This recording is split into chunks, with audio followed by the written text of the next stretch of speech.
بسم اللہ الرحمن الرحیم۔ روزانہ اسلامی واقعات سننے کے لیے ہمارے چینل کو سبسکرائب کریں۔ شکریہ۔ شیطان انسان کو جن راہوں سے گمراہی کی طرف لے جاتا ہے، ان میں جادو وہ ذریعہ اور عمل ہے جسے خالصتاً شیطانی عمل قرار دیا گیا ہے۔ جادو کے لیے عربی زبان میں سحر کی اصطلاح استعمال کی جاتی ہے۔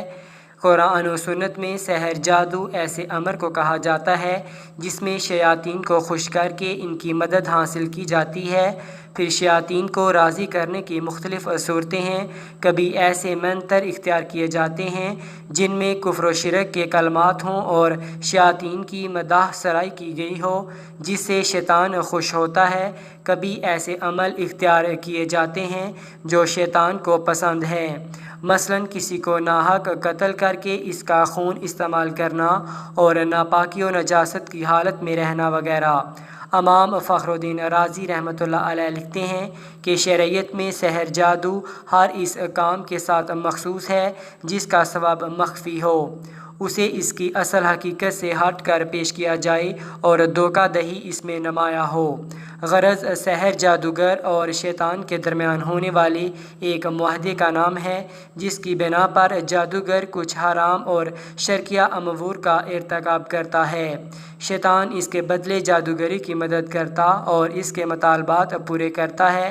رسول اللہ صلی اللہ علیہ وآلہ وسلم پر یہودیوں کا سحر کرنا اور اس کی وجہ سے آپ صلی اللہ علیہ وآلہ وسلم پر بعض آثار کا ظاہر ہونا اور بذریعہ وحی اس جادو کا پتہ لگنا اور اس کا ازالہ کرنا احادیث صحیحہ سے ثابت ہے۔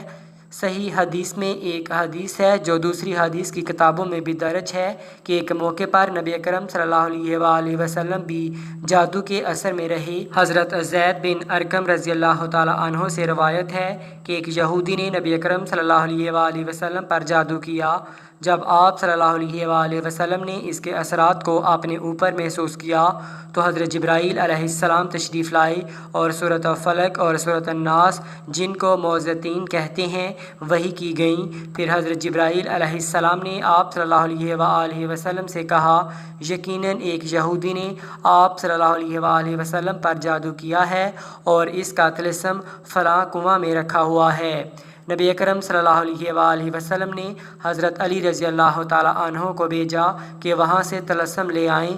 جب وہ اسے لے کر واپس آئے تو آپ صلی اللہ علیہ وآلہ وسلم نے حضرت علی رضی اللہ تعالیٰ عنہ سے فرمایا کہ اس کی گرہوں کو ایک ایک کر کے کھولیں اور ہر گرہ کے ساتھ ان صورتوں میں سے ایک ایک آیت پڑھیں۔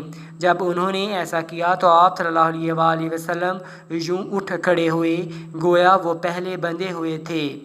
سرکار دو عالم صلی اللہ علیہ وآلہ وسلم نے ایک حدیث میں فرمایا ہے، یقیناً کچھ بیان جادو ہوتے ہیں، ایک جادو بیان مقرر لوگوں کو غلط کو صحیح اور صحیح کو غلط سمجھنے پر قائل کر سکتا ہے۔ اس لیے نبی اکرم صلی اللہ علیہ وآلہ وسلم نے اس کے کچھ پہلوؤں کو جادو سے تعبیر کیا۔ روزہ رکھنے کے لیے طلوع آفتاب سے پہلے جو کھانا کھایا جاتا ہے اسے سمور سحر کہتے ہیں، وہ اس لیے کہ اس کھانے کا وقت رات کے آخری حصے یعنی اندھیرے میں ہوتا ہے۔ آپ صلی اللہ علیہ وآلہ وسلم نے فرمایا، جو شخص نجومی کے پاس جا کر اس سے کوئی بات پوچھے تو 40 دن تک اس کی نماز قبول نہ ہوگی۔